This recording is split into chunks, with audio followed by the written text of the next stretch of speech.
क्या भाई सर क्या बताएं, प्रॉब्लम से प्रॉब्लम, प्रॉब्लम से प्रॉब्लम, प्रॉब्लम से प्रॉब्लम ही जूझते आ रहे हैं हम लोग। ऐसे जो प्रॉब्लम काम करो उसको पूरा खत्म करो, जो बाकी सर्कल की तरीके से हल करो।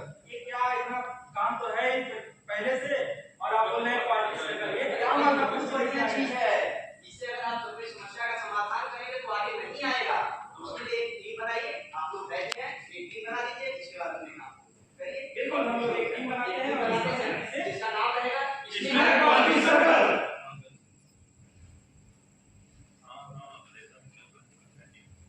भरा नहीं जो भावों से बहती जिसमें रसधार नहीं, भरा नहीं जो भावों से बहती जिसमें रसधार नहीं, हृदय नहीं वह पत्थर है जिसमें स्वदेश का प्यार नहीं। सभा में उपस्थित माननीय मुख्य अतिथिगण, सम्मानित अधिकारी एवं कर्मचारीगण, जज महोदय, पार्टी सर्कल के लिए आई हुई समस्त टीमें, आप सभी लोगों का इसलिए हम पार्टी सर्कल टीम की तरफ से हार्दिक स्वागत है। महोदय, हमारे यहाँ ऑर्गेनाइजेशन की स्थापना 7 नवंबर 1975 को हुई थी। हमारी कंपनी एक भारतीय कंपनी है। एनटीपीसी की टोटल कैपेसिटी 80,115 मेगावाट 155 मेगावाट है।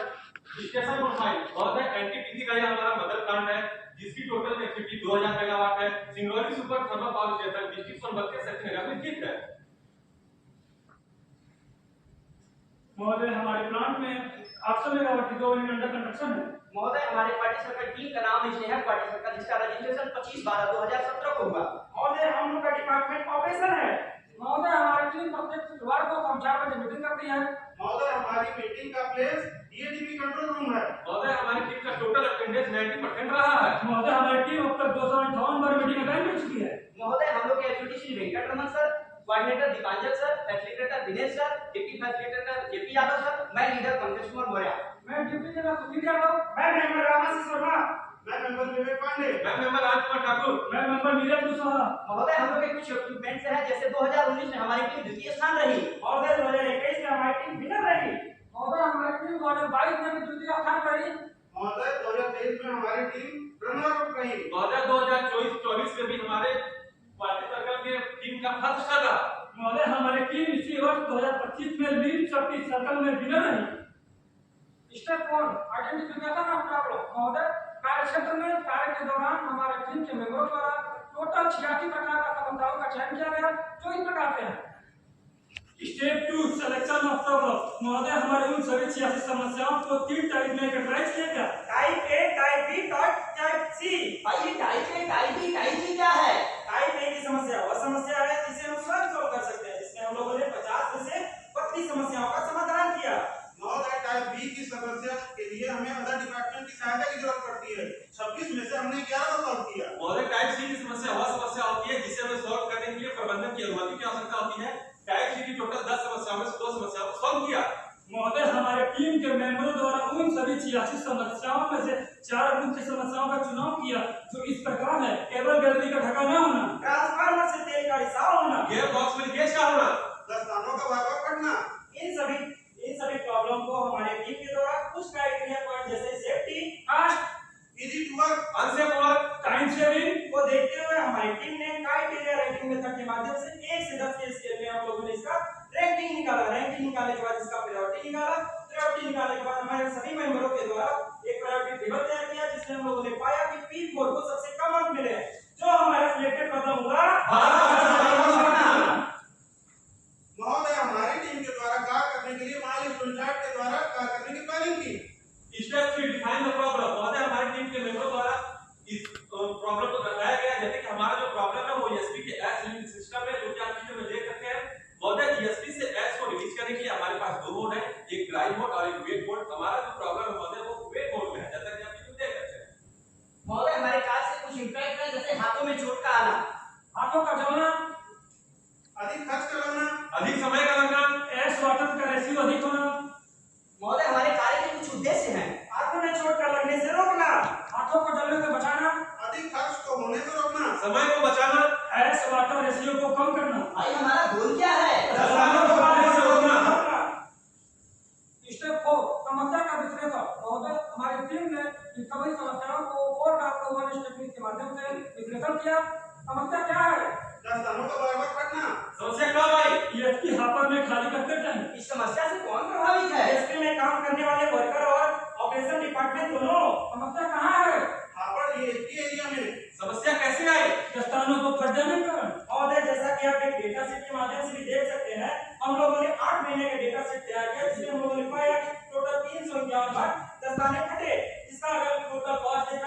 52,405 रुपए का नुकसान होता है। महोदय जैसे इसीलिए कहते हैं भाइयों, आप सबकी सुरक्षा में भी आपकी साथी है। महोदय जैसा हम लोग ने टारगेट विषय जो हमारा 54,405 रुपए का नुकसान होता है उसको हम लोग जीरो करेंगे। स्टेप 5 आइडेंटिफिकेशन ऑफ काज। महोदय हम लोगों का जितने भी संभावित कारण हो सकते हैं तो उनको हम लोगों ने लिस्ट करने के बाद इसको 4 भाग में डिवाइड किया। जैसे मैन, मशीन, मेथड, टूल्स, इन सभी को ध्यान में रखते हुए हमारी टीम ने एक फीस बोन डायग्राम तैयार किया। फीस बोन डायग्राम के माध्यम से हमें कुछ पॉसिबल कॉजेज मिले जिसको हम लोगों ने रूट कॉज मिले जिसको हम लोगों ने एक लिस्ट तैयार किया। स्टेप 6 कारणों का पता लगाना। महोदय हमारी टीम के मेंबरों द्वारा कारणों का वैलिडेशन किया गया जिसमें से कुछ वैलिड कॉज निकल कर आए और कुछ इनवैलिड कॉज निकल कर आए। महोदय जो वैलिड कॉज है वो किस प्रकार है, जैसे गवर्नमेंट टूल्स का यूज करना, कार्य में लापरवाही करना, वकील का यूज करना, आईएस फ्लो का आना, फॉरेन मटेरियल का होना, खराब पीपी का होना। Step 7 data analysis. महोदय हमारी टीम के द्वारा इन सभी रूट कॉजेस को एक सर्टिफिकेशन किया गया।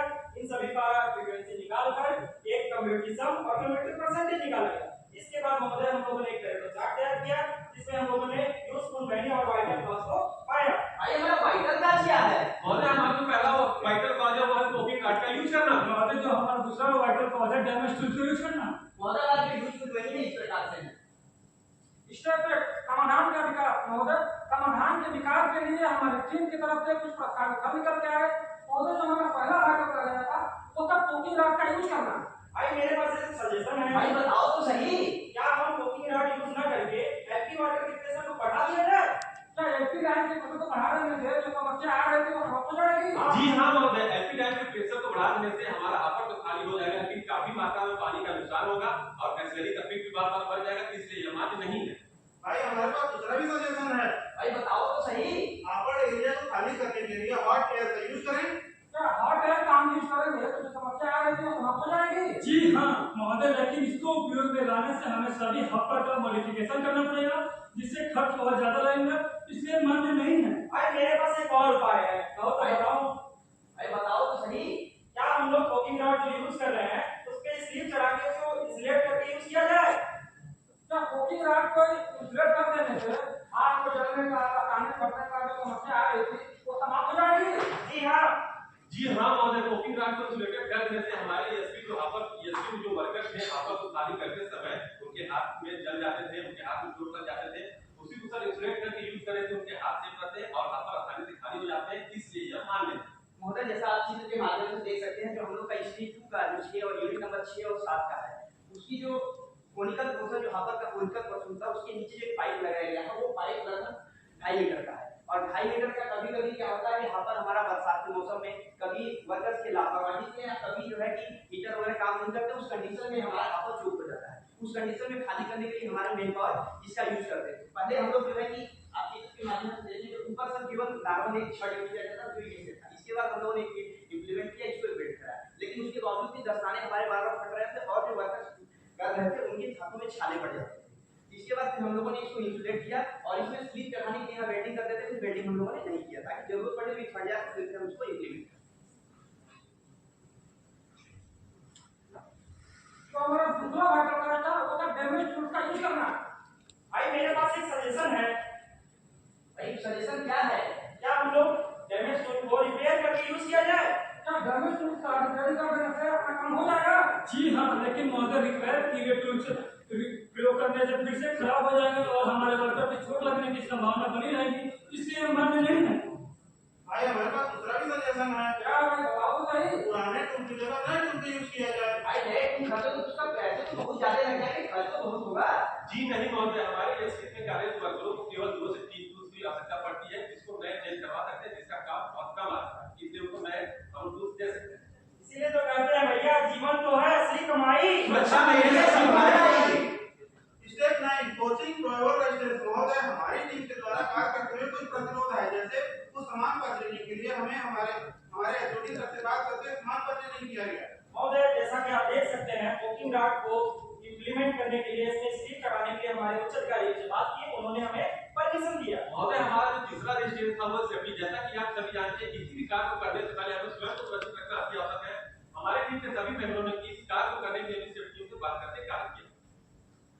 Step 10 trial implementation and performance checking. महोदय हमारी टीम ने पीडीसी साइकिल के माध्यम से अपने कार्य को पूर्ण किया। महोदय, हमारी टीम के द्वारा कार्य करने के लिए हमारे वरिष्ठ अधिकारी द्वारा परमिशन लेटर ले लिया गया, तो भी इस प्रकार है। महोदय, जैसा कि चित्र के माध्यम से देख सकते हैं, हमारा ये पुराना कोकिंग रॉड है, जिसको यूज करने से हमारे वर्करों को चोट लग जाते थे, उनके हाथ में दस्ताने फट जाते थे, और उनके जस्ट अपोजिट साइड पे रिफ्लेक्टेड किया हमारा कोकिंग रॉड है, जिसको यूज करने से हमारे एसपी के वर्कर बचे। जो वीडियो के माध्यम से भी आप देख सकते हैं सर, ये जो हमारा वीडियो महोदय, जैसा कि चित्र के माध्यम से देख सकते हैं कि पहले हमारे एसपी के वर्कर जल्दीबाजी में अनजाने में डैमेज और रिपेयर टूल प्रयोग करते थे, जिससे चोट लगने की संभावना बनी रहती थी। बार बार दस्ताने फट जाते थे और काम आसानी से नहीं होते थे। जस्ट अपोजिट साइड जब न्यू टूल प्रयोग करते हैं सब चोट लगने की संभावना नहीं रहती है, बार बार दस्ताने भी नहीं फटते हैं और काम जल्दी और आसानी से होते हैं। और जैसा कि आप डेटा शीट के माध्यम से भी देख सकते हैं, पहले 8 महीने में 351 बार दस्ताने फट जाया करते थे, लेकिन अब हम लोगों ने इसका एग्रीमेंट किया। इसके पश्चात देखा गया तो 25 बार केवल फटे। महोदय, जैसा आप ग्राफ के माध्यम से देख सकते हैं, जो ब्लू लाइन दिख रहा है वो पहले दस्ताने फटते थे और जो रेड लाइन है आप इंप्लीमेंट करने के बाद महोदय, जैसा हम लोगों ने टारगेट डिसाइड किया था कि हम लोग उसको जीरो करेंगे, लेकिन इंप्लीमेंट करने के बाद भी अभी भी प्रॉब्लम जो हमारे यूजुअल मेनिंग है उसके कारण आ रहा है, उसको भी हम लोग आगे रिमूव करने का कोशिश करेंगे, जिसमें हमारा 54,405 रुपए का जो नुकसान होता था उसको अब हम लोग 92.8% तक हासिल। Step 11 regular implementation. महोदय, हमारी टीम के सभी मेंबरों को इस वर्क को रेगुलर इंप्लीमेंट करने के लिए हमारे ऑडिटर ने सविस्तर लेटर दिया, जो इस प्रकार है। महोदय, जैसा आप देख सकते हैं, हम लोगों ने पूरे डाटा कैलकुलेशन किया। पहले हमारा 54,405 रुपए का खर्च आता था, फिर हम लोगों ने इंप्लीमेंट किया तो पाया कि 3,875 रुपए है, और उसमें जो हमारा इंप्लीमेंट किया गया वो 216 रुपए का हमारा खर्चा है। अगर उसको घटा देते तो 50,314 रुपए का प्रॉफिट हुआ, और जिसको आप ग्राफ के माध्यम से देख सकते हैं। महोदय, इससे हमारे कार्य के कुछ इंडिविजुअल बेनिफिट्स भी हैं, जैसे स्लीप लग जाने से सुरक्षा बढ़ी, हमें क्या बचत हुआ, वर्करों के साथ तालमेल बढ़ा, टीम भावना का विकास हुआ, कार्य तनाव मुक्त हुआ। Step 12 follow up and review. महोदय, हमारी टीम के मेंबरों महोदय, जैसा कि माइलस्टोन चार्ट के माध्यम से हमने कार्य करने की प्लानिंग की थी, उसे सफलतापूर्वक समय पर पूर्ण किया। महोदय, हमारी टीम ने एक कंप्लीशन चार्ट तैयार किया, जैसे पहले आए दिन दस्ताने फटते थे, अब दस्ताने बहुत कम फटते हैं, पहले पानी का नुकसान ज्यादा होता था, अब पानी का बचत होता है। पहले वर्कर सुरक्षित नहीं थे, अब सुरक्षा बढ़ गई है। पहले कम विश्वसनीय प्रणाली थी, अब ज्यादा विश्वसनीय प्रणाली है। और जैसा कि आप डेटा चार्ट के माध्यम से भी देख सकते हैं, पहले 8 महीने में टोटल 351 बार दस्ताने फट जाया करते थे, तो हम लोगों ने इंप्लीमेंट किया तो केवल 25 बार ही फटे, और हम लोग ऐसे इंप्लीमेंट करके इसको और भी कम कर सकते हैं। महोदय, हमारी टीम के द्वारा कुछ टूल और टेक्निक का यूज किया गया है जो इस प्रकार है। महोदय, हमारी टीम के सभी मेंबरों ने मिलकर एक नया SOP तैयार किया और अपने एसपी में कार्यरत सभी वर्करों को प्रतिदिन SOP के बारे में बताते हैं कि पूरे सेफ्टी के साथ कार्य करना है और पूरे पीपीई की यूज करके ही काम करना है। हम उनके विनम्र मार्गदर्शन और सहायता के लिए ऑपरेशन विभाग के सभी वरिष्ठ अधिकारी और जो इसमें हमारी सहायता की है उन सभी लोगों का और बी डिपार्टमेंट के सभी अधिकारियों का तहे दिल से हम लोग धन्यवाद करते हैं। भाई, हमारा फ्यूचर प्लान क्या है? रोड फीडर को शो होने से रोकना। Welcome your suggestion.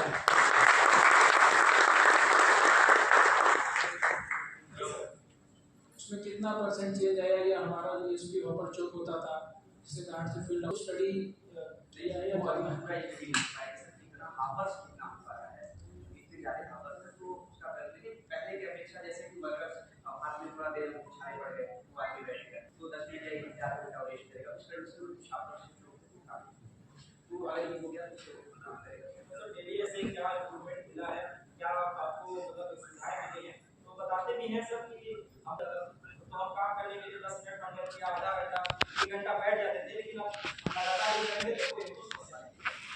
Third question जो है वो स्लीव लगाने से फिसलने का तो कोई ऐसा नहीं सर,